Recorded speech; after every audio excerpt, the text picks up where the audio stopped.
सर्वप्रथम त म देश तथा विदेशमा बसोबास गर्नुहुने सम्पूर्ण आदिवासी जनजाति लगायत आम नेपाली दिदीबहिनी तथा दाजुभाइहरूमा 32औं विश्व आदिवासी दिवसको अवसरमा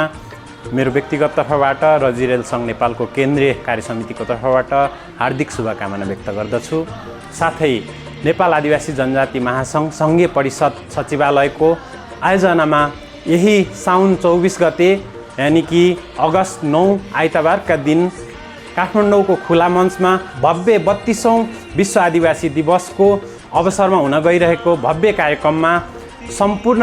आदिवासी जनजातिहरू लगायत सम्पूर्णले आफ्नो जातीय वेशभूषामा बृहत झाँकीका साथ उपस्थित भई कार्यक्रमलाई सफल बनाइदिनु हुन हार्दिक अनुरोध गर्दछु।